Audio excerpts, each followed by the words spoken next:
ഹേ guys, അപ്പോൾ welcome back to our channel Ages vlogs. അപ്പോൾ കുറേ കാലമായല്ലോ അല്ലേ കണ്ടിട്ട്. അപ്പോൾ ഫസ്റ്റ് അലോട്ട്മെന്റ് ഒക്കെ കഴിഞ്ഞ് എല്ലാവരും ഇരിക്കുകയാണെന്ന് വിചാരിക്കണം. അഡ്മിഷനൊക്കെ കഴിഞ്ഞിരിക്കുകയായിരിക്കും. ഇപ്പോൾ ഇതുവരെ കിട്ടാത്ത ആൾക്കാരാണെങ്കിൽ സെക്കൻഡിലോ തേർഡിലൊക്കെ കിട്ടും കേട്ടോ. അപ്പോൾ നിങ്ങൾ ടെൻഷൻ ആവണ്ട, നമുക്ക് നോക്കാം, നല്ലോണം പ്രാർത്ഥിക്കാം. Let's hope for the best. അപ്പോൾ എന്നോട് ഒരുപാട് പേര് ചോദിച്ചൊരു ക്വസ്റ്റ്യൻ ആയിരുന്നു, ചേച്ചി ഫസ്റ്റ് ഇയർ എസെൻഷ്യൽസ് എന്താണ് അങ്ങനെ ചോദിച്ചിട്ടുണ്ടായിരുന്നു. അപ്പോൾ അതിനെക്കുറിച്ചൊരു ബ്രീഫായിട്ടുള്ള വീഡിയോ ഇടാമെന്നാണ് ഞാനിന്ന് വിചാരിച്ചിട്ടുള്ളത്. എല്ലാ കാര്യങ്ങളും ഞാൻ പറയണ പോലെ തന്നെ ആവണമെന്നില്ല, കാരണം ഓരോ കോളേജസ് ഓരോ പോലെയാണ്. അപ്പൊ അത് കാരണം കൊണ്ട് ഞാൻ ബേസിക് ആയിട്ടുള്ള ഒരു കാര്യങ്ങളാണ് ഇവിടെ പറയുന്നത്. ബാക്കി ഐറ്റംസ് ഒക്കെ നിങ്ങൾക്ക് പിന്നെ കോളേജിൽ പോയിട്ട് മേടിക്കാവുന്നതാണ്.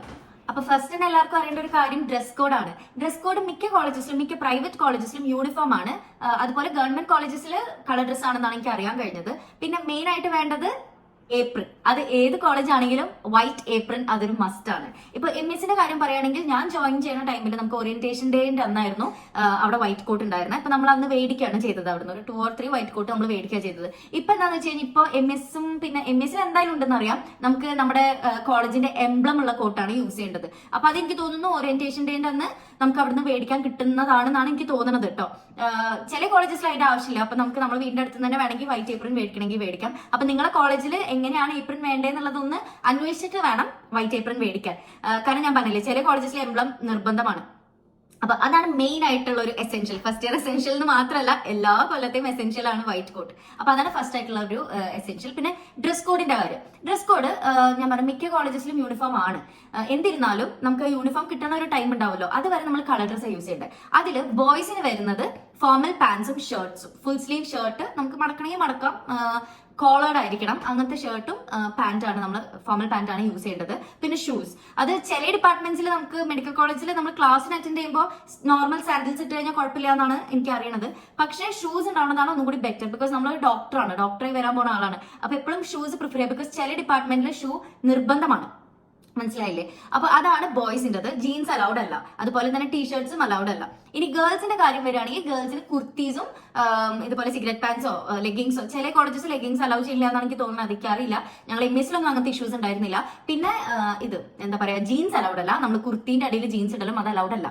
കുർത്തിയും അതുപോലെ തന്നെ ലെഗിങ്സോ പലാസോ വോട്ടെവർ ഇറ്റ് ഇസ് അങ്ങനത്തേതാണ് നമ്മൾ ഇടേണ്ടത്. പിന്നെ ഷോൾ അത് മാൻഡറ്ററി അല്ല. ഷോൾ നമ്മൾ എന്തായാലും ഏപ്രിൻ ഇടുണ്ടല്ലോ, അപ്പൊ വേണ്ടവർക്ക് ഷോൾ ഇടാം, അല്ലെങ്കിൽ ഷോൾ ഇടണമെന്നില്ല. ഞാൻ MS-ലാണ് ഞാൻ പഠിച്ചിറങ്ങിയത്, അപ്പൊ അവിടുത്തെ കാര്യങ്ങൾ എനിക്ക് ഓൾമോസ്റ്റ് അറിയാം. ബാക്കിയുള്ള കോളേജസിൽ ചെറിയ ചെറിയ വേരിയേഷൻസ് ഒക്കെ വരും. അപ്പൊ അതാണ് ഗേൾസിന്റെ വരുന്നത് നമ്മൾ കുർത്തി അല്ലെങ്കിൽ ചുരിദാറോ അങ്ങനെ എന്തെങ്കിലും ചുരിദാർ സെറ്റോ അങ്ങനത്തെ സംഭവങ്ങൾ ഇടാൻ പാടുള്ളൂ. സ്കേർട്ട്, ജീൻസ് അങ്ങനത്തെ സംഭവങ്ങളൊന്നും പാടില്ല. ഫ്രോക്ക് അങ്ങനത്തെ ഒന്നും ഇടാൻ പാടില്ല. അപ്പൊ അതാണ് ഡ്രസ് കോഡ്. അപ്പൊ ഇതാണ് ഫസ്റ്റ് കാര്യം, വൈറ്റ് കോട്ടും. പിന്നെ ഞാൻ ഡ്രസ് കോഡിന്റെ കാര്യവും പറഞ്ഞു. ഇനി നമുക്ക് അടുത്തയിലോട്ട് കിടക്കാം. അടുത്തതായിട്ട് എല്ലാവർക്കും ഡൗട്ട് ഉള്ളതാണ് സ്റ്റെതസ്കോപ്പ് വേണമെന്നുള്ളത്. സ്റ്റെതസ്കോപ്പ് ആക്ച്വലി ഫസ്റ്റ് ഇയറിൽ നമുക്ക് ആവശ്യം വരുന്നില്ല. നമുക്കിപ്പോ ഫിസിയോളജിയിലൊക്കെ നമുക്ക് BP ചെക്ക് ചെയ്യാനുണ്ടാവും, പക്ഷെ അത് അവർ തന്നെയാണ് സ്റ്റെതസ്കോപ്പ് പ്രൊവൈഡ് ചെയ്യുന്നത്. നമുക്ക് തേർഡ് ഇയർ തൊട്ടാണ് ശരിക്കും സ്റ്റെതസ്കോപ്പ് ആവശ്യം വരുന്നത്. ബിക്കോസ് നമുക്ക് general medicine, general surgery posting ഉണ്ട്. അതുപോലെ തന്നെ OMFS BP ചെക്ക് ചെയ്യാൻ, അതായത് പല്ല് പറിക്കുന്നതിന് മുന്നേ ഹൈപ്പർടെൻസീവ് പേഷ്യൻസിനെ ഒന്ന് BP ചെക്ക് ചെയ്യാനുണ്ടാവും. അപ്പൊ അപ്പോഴാണ് നമുക്ക് സ്റ്റെതസ്കോപ്പിന്റെ ആവശ്യം വരുന്നത്. ഓക്കെ, ഇനി നമുക്ക് ബുക്സിലോട്ട് കടക്കാം. ബുക്സിലോട്ട് വരുമ്പോൾ നമുക്ക് 4 വിഷയങ്ങളും 3 എക്സാം ആണ് ഉള്ളത്. ഫസ്റ്റത്തെ വിഷയം എനാറ്റമി, പിന്നെ വരുന്നത് physiology, biochemistry, dental anatomy and oral histology. അതിൽ എനാറ്റമിയിൽ നമുക്ക് പല ബുക്സ് വേണം. അതായത് എനാറ്റമി നമുക്ക് ഹെഡ് ആൻഡ് നെക്കും, അതുപോലെ തന്നെ എംബ്രിയോളജി, ജെനറ്റിക്സ് അങ്ങനെയൊക്കെ ആവശ്യമുണ്ട്. പിന്നെ അതല്ലാതെ തന്നെ നമുക്ക് ഡിസെക്ഷൻ, അതായത് നിങ്ങൾക്ക് അറിയാലോ, നമുക്ക് എനാറ്റമിയിൽ ഡിസെക്ഷൻ എന്ന് പറഞ്ഞൊരു സംഭവമുണ്ട്. ഡിസെക്ഷൻ ഹാൾ നിങ്ങൾ ഫിലിമിലൊക്കെ കണ്ടിട്ടുണ്ടാവും. നമ്മൾ ഓസ്ലറിൽ കണ്ടിട്ടില്ലേ, അനശ്വര രാജൻ മറ്റേ ഡിസെക്ഷൻ ഹാളിൽ നിൽക്കുമ്പോൾ നടൻ വന്നിട്ട് സംസാരിക്കണൊക്കെ. അപ്പൊ അവിടെയാണ് നമുക്ക് ലൈക്ക് ഡിസെക്ഷൻ ഹാളിൽ നമുക്ക് യൂസ് ചെയ്യാനുണ്ടാവുക ഡിസെക്ഷൻ കിറ്റ് ഞങ്ങൾ നേരത്തെ മേടിച്ചിട്ടുണ്ടായില്ല. ഞങ്ങൾ കോളേജിൽ എത്തിയിട്ട് മാം പറഞ്ഞപ്പോൾ ഞങ്ങൾ ബൾക്കായിട്ട് ഓർഡർ ചെയ്യാണ് ചെയ്തത്. അപ്പൊ ഒരു ഡിസെക്ഷൻ കിറ്റ് ഉണ്ടാവും. പിന്നെ അതിലിങ്ങനെ ഫോർസെപ്സ് ഒക്കെ, ലൈക്ക് നമുക്ക് നെർവ്സ് ഒക്കെ പഠിക്കാൻ വേണ്ടിയിട്ട് അങ്ങനെ അത് പോയിന്റ് ഔട്ട് ചെയ്യാനും അങ്ങനത്തെ സംഭവങ്ങളൊക്കെയാണ്. ഫോർസെപ്സ് ടൂത്ത്ഡ് ഉണ്ടാവും, ടൂത്ത്ഡ് അല്ലാത്തതും ഉണ്ടാവും അങ്ങനെ. പിന്നെ നമുക്ക് കണ്ണിങ് ഹാം എന്ന് പറഞ്ഞൊരു ഹാൻഡ് ബുക്ക് ഉണ്ട് പ്രാക്ടിക്കൽസിന്റെ, അതും എസെൻഷ്യൽ ആണ്. അത് MS-ൽ എന്തായാലും നിർബന്ധമായിരുന്നു. ബാക്കി കോളേജസിൽ എങ്ങനെയാണെന്ന് എനിക്കറിയില്ല. അപ്പൊ അതാണ് പ്രാക്ടിക്കൽ സൈഡിലോട്ട് വരുമ്പോൾ. ഇനി നമുക്ക് ടെക്സ്റ്റ് ബുക്സിലോട്ട് വരുമ്പോൾ BD ചൗരസിയാണ് നമുക്ക് കോളേജിൽ നിന്ന് കിട്ടിയത്.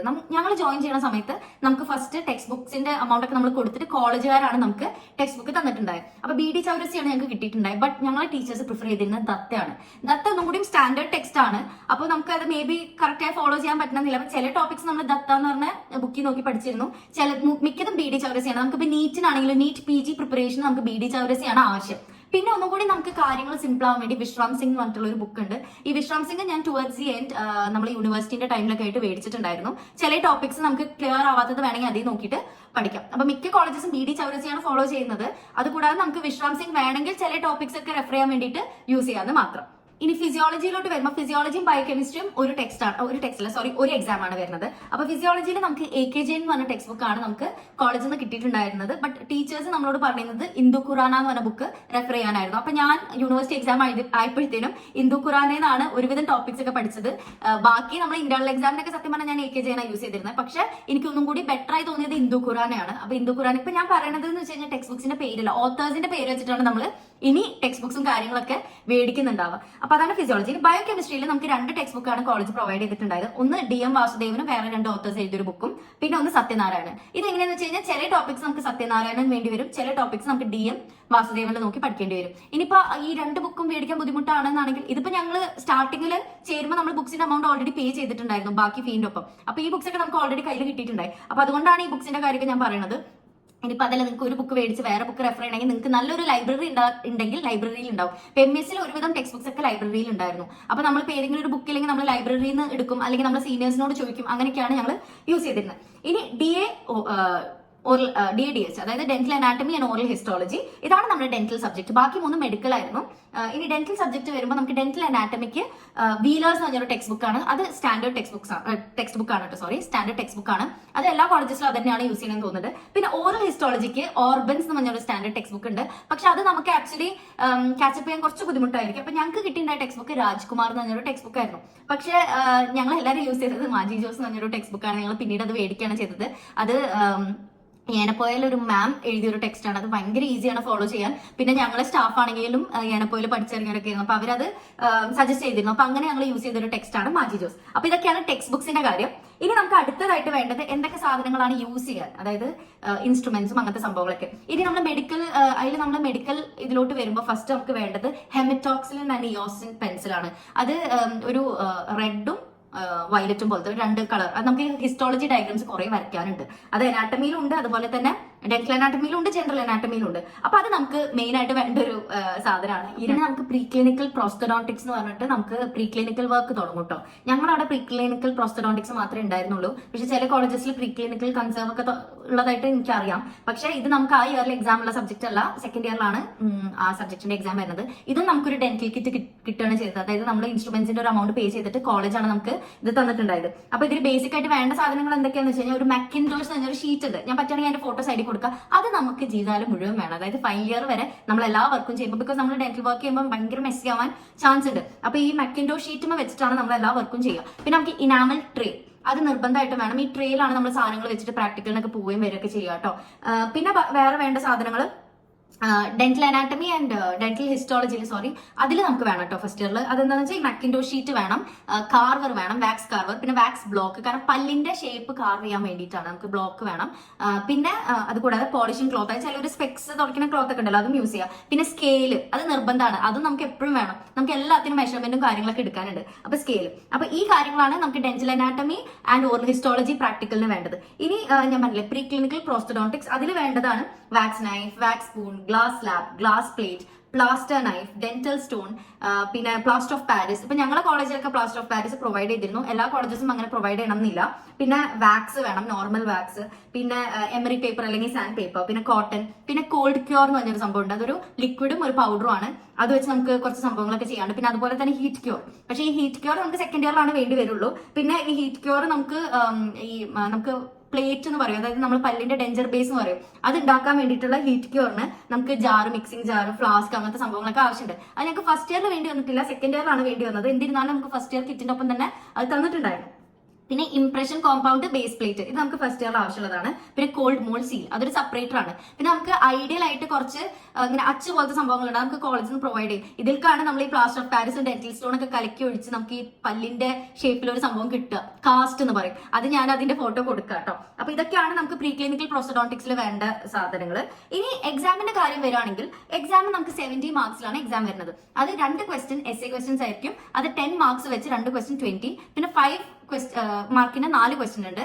അപ്പോൾ അത് ഷോർട്ട് ടെസ്റ്റ്. അപ്പൊ അത് 5 മാർക്കിന്റെ 4 ക്വസ്റ്റ്യൻസിന് 20 മാർക്ക്. പിന്നെ ഒരു 10 ക്വസ്റ്റ്യൻസ് ഉണ്ടാവും 3 മാർക്കിന്റെ, അത് 30. അങ്ങനെ ടോട്ടലി 70 വരാം. പിന്നെ നമുക്ക് യൂണിവേഴ്സിറ്റി എക്സാമിന് ഒരു വൈവ ഉണ്ടാവും, ഈ തിയറി വൈവ. അതിന്റെ മാർക്ക് നമുക്ക് 20 മാർക്സിലാണ് വരുന്നത്. പിന്നെ നമുക്ക് ഇന്റേണൽ മാർക്ക്, നമ്മൾ 3 ഇന്റേണൽ എക്സാം ഉണ്ടാവും. ഇതിന്റെ മാർക്ക് നമുക്ക് അവരൊരു ആവറേജ് എടുത്തിട്ട് നമുക്ക് ഇന്റേണൽ മാർക്ക് എന്ന് പറഞ്ഞിട്ട് തരും. അപ്പൊ അതാണ് 100 മാർക്സ് തിയറി പേപ്പർ. ഇനി പ്രാക്ടിക്കൽ എന്ന് പറയുന്നത് 80 മാർക്സ് ആണ് നമുക്ക് പ്രാക്ടിക്കൽ വരാം. പിന്നെ 20 മാർക്സ് ഇന്റേണൽ പ്രാക്ടിക്കൽ ആണ്. അതായത് ഇന്റേണൽസ് നടത്തും, കോളേജുകാർ പ്രാക്ടിക്കൽ നടത്തും. അപ്പൊ അതിന്റെ ഇതുപോലെ ആവറേജ് എടുത്തിട്ടാണ് ആ ഇന്റേണൽ വരാം. അങ്ങനെ 100, 200 ആണ് വരുന്നുണ്ടാവുക. ഇതിൽ ഫിസിയോളജി ബയോകെമിസ്ട്രിയും ഒരു പേപ്പറാണ്. അപ്പൊ ഫിസിയോളജി 35 മാർക്സ് ആയിരിക്കും, ബയോകെമിസ്ട്രി 35 മാർക്സ് ആയിരിക്കും. അങ്ങനെ 70 മാർക്ക് വരാം. പ്രാക്ടിക്കലും അതുപോലെ തന്നെ 50-50 അങ്ങനെയാണ് വരുന്നുണ്ടാവുക. അപ്പൊ ഇതൊക്കെയാണ് നമുക്ക് ഫസ്റ്റ് ഇയർ എസെൻഷ്യൽസ് എന്ന് പറഞ്ഞിട്ട് എനിക്ക് പറയാനുള്ളത്. പിന്നെ അത് കൂടാതെ വേറെയും കുറച്ച് സാധനങ്ങളൊക്കെ ഉണ്ട്. അത് ഞാൻ പറയില്ലേ, നമ്മൾ കോളേജിൽ പോയിട്ട് പിന്നീട് ബാക്കിയുള്ള സംഭവങ്ങൾ നമ്മൾ ബൾക്കായി മേടിക്കുകയാണെങ്കിൽ നമുക്ക് അതിന്റെ ലാഭവും കാര്യങ്ങളൊക്കെ ഉണ്ടാവും. അപ്പോൾ ഇതൊക്കെയാണ് മെയിൻ ആയിട്ട് നമുക്ക് വേണ്ട കാര്യങ്ങൾ കേട്ടോ. പിന്നെ എക്സാമിന്റെ കാര്യം ഞാൻ ജസ്റ്റ് ഒന്ന് ബ്രീഫായി പറഞ്ഞിട്ടുണ്ട്. പിന്നെ നമുക്ക് സെമിനാർസും കാര്യങ്ങളൊക്കെ ഉണ്ടാവും. ഞങ്ങൾക്ക് അനാട്ടമിയിൽ സിംബോസിയം ആയിട്ട് നടന്നിരുന്നു. അപ്പൊ നമുക്ക് ലാപ്ടോപ്പിന്റെ ആവശ്യം വന്നിട്ടുണ്ടായില്ല. പക്ഷെ ഒരു ലാപ്ടോപ്പ് ഉണ്ടെങ്കിൽ അത് നല്ലതാണ്. ഞങ്ങൾക്ക് 3rd ഇയർ തൊട്ടിട്ടാണ് ലാപ്ടോപ്പ് വേണ്ടി വന്നത്. അത് ചിലരുടെ കയ്യിലൊക്കെ ഉണ്ടായിരുന്നുള്ളൂ. നമ്മളൊക്കെ അങ്ങോട്ടും ഇങ്ങോട്ടും ഷെയർ ചെയ്ത് അങ്ങനെയൊക്കെ യൂസ് ചെയ്തിരുന്നു. പക്ഷെ സെൽഫായിട്ട് ഒരു ലാപ്ടോപ്പ് ഉണ്ടെങ്കിൽ നമുക്ക് ഒന്നും കൂടി കൺവീനിയന്റ് ആയിരിക്കും. അപ്പൊ ലാപ്ടോപ്പ് ഉണ്ടെങ്കിൽ അത് നല്ലതാണ് കേട്ടോ. ഇപ്പൊ ഞാൻ ആ ഇൻസ്ട്രുമെന്റ്സിന്റെ കാര്യമൊക്കെ പെട്ടെന്ന് പറഞ്ഞു എന്താണെന്ന് വെച്ചാൽ ഇപ്പൊ നിങ്ങൾക്ക് ഒരു ഐഡിയ ഉണ്ടാവില്ല. അപ്പൊ നിങ്ങൾ കോളേജിൽ എത്തിയിട്ട് നിങ്ങൾ ബൾക്കായി ഓർഡർ ചെയ്യുക, അല്ലെങ്കിൽ കോളേജുകാർ തന്നെ ഇതുപോലെ സ്റ്റാർട്ടിംഗ് നമ്മളെ കയ്യിൽ ഒരു എമൗണ്ട് മേടിച്ചിട്ട് ഡെന്റൽ കിറ്റ് പ്രൊവൈഡ് ചെയ്യാണ് ചെയ്യുക. MES അങ്ങനെയാണ് ഞങ്ങൾക്ക് ചെയ്തിട്ടുണ്ടായത്. അപ്പൊ അതുകൊണ്ടാണ് ഞാൻ ഇൻസ്ട്രുമെന്റ്സ് പെട്ടെന്ന് പറഞ്ഞത്. കാരണം നിങ്ങൾക്ക് ഇപ്പൊ ഒരു ഐഡിയ ഉണ്ടാവില്ല. പിന്നെ എനിക്ക് കാണിക്കാനാണെങ്കിൽ എന്റെ കയ്യിൽ ഇൻസ്ട്രുമെന്റ്സ് ഒന്നും ഇപ്പൊ നിലവിലില്ല. ബിക്കോസ് ഞാനിപ്പോ പഠിച്ചിറങ്ങിയിട്ട് 3 കൊല്ലം കഴിഞ്ഞു. അപ്പൊ ഞാൻ എന്റെ ജൂനിയേഴ്സിന് കൊടുക്കുക അങ്ങനെയൊക്കെ ചെയ്തിട്ടുണ്ട്. അപ്പൊ അത് കാരണം കൊണ്ടാണ് എനിക്ക് നേരിട്ട് നിങ്ങളെ കാണിക്കാൻ പറ്റാത്തത്. അപ്പൊ ഞാൻ പറ്റുന്ന ഇൻസ്ട്രുമെന്റ്സിന്റെ ഒക്കെ ഫോട്ടോ ഞാൻ സൈഡിൽ കൊടുക്കാം. പിന്നെ ഹോസ്റ്റലിൽ നിൽക്കണവരെന്ന് വെച്ച് കഴിഞ്ഞാൽ നിങ്ങൾക്ക് അറിയാം, ബേസിക് ആയിട്ട് മാട്രസ് വേണ്ടി വരും, ബക്കറ്റ് വേണ്ടി വരും. അങ്ങനെ നമ്മുടെ ബേസിക് ആയിട്ടുള്ള കാര്യങ്ങളൊക്കെ കൊണ്ടുപോവുക. ഞാൻ അവിടെ ഹോസ്റ്റലിൽ എത്തിയിട്ട് എന്തൊക്കെയാ വേണ്ടതെന്ന് നോക്കിയിട്ട് അങ്ങനെ അന്ന് തന്നെ മേടിച്ച്, മുന്നിൽ തന്നെ കടകളുണ്ടായിരുന്നു ഞങ്ങൾ MES ജോയിൻ ചെയ്യുമ്പോൾ. അപ്പൊ അവിടെ നിന്നൊക്കെ സാധനങ്ങൾ മേടിച്ച് അങ്ങനെയാണ് പോയിട്ടുണ്ടായത്. അതല്ലാതെ സ്റ്റഡി ടേബിളും കാര്യങ്ങളൊക്കെ എന്തായാലും ഹോസ്റ്റലിൽ തന്നെ നമുക്ക് പ്രൊവൈഡ് ചെയ്യുന്നുണ്ടാവും. അതുപോലെ ബെഡും പ്രൊവൈഡ് ചെയ്യുന്നുണ്ടാവും. ബാക്കിയുള്ള ബേസിക് കാര്യങ്ങളാണ് നമുക്ക് ചെയ്യാനുള്ളൂ. അപ്പൊ എന്തെങ്കിലും മേടിക്കാനുള്ളൂ. അപ്പൊ എന്തെങ്കിലും ഡൗട്ട്സോ കാര്യങ്ങളോ ഉണ്ടെങ്കിൽ എന്തായാലും കമന്റ് ചെയ്യുക. പിന്നെ ഞാൻ എന്റെ Instagram ID കൊടുക്കേണ്ട, എപ്പോഴും കൊടുക്കണ പോലെ തന്നെ നിങ്ങൾക്ക് എന്ത് ഡൗട്ട്സ് ഉണ്ടെങ്കിലും എന്നോട് അതിൽ ചോദിക്കാവുന്നതാണ്. അപ്പൊ വേറെ എന്തെങ്കിലും നിങ്ങൾക്ക് വീഡിയോസ് വേണമെന്നുണ്ടെങ്കിൽ ഒന്ന് കമന്റ് ബോക്സിൽ കമന്റ് ഇടൂ കേട്ടോ. അപ്പൊ ഇനിയും ഇങ്ങനത്തെ വീഡിയോസ് ഞാൻ ഇടണതായിരിക്കും. ഇപ്പൊ ഞാൻ കുറച്ച് തിരക്കിലായിരുന്നു, എന്റെ അഡ്മിഷനും പിന്നെ കുറച്ച് മാരേജസും അങ്ങനത്തെ ഫംഗ്ഷൻസ് ഒക്കെ ആയിട്ട് ഞാൻ കുറച്ച് തിരക്കിലായിരുന്നു. അപ്പൊ അത് കാരണം എനിക്ക് നിങ്ങളോട് ഇന്ററാക്ട് ചെയ്യാൻ പറ്റില്ല. ഇനി ഞാൻ ലൈവിൽ വരുന്നുണ്ടാവും 2nd ഓപ്ഷൻ രജിസ്ട്രേഷൻ തുടങ്ങുന്ന ടൈമിൽ. അപ്പോൾ അടുത്ത വീഡിയോയിൽ കാണാം. If you like my video, do like, share and subscribe to our channel.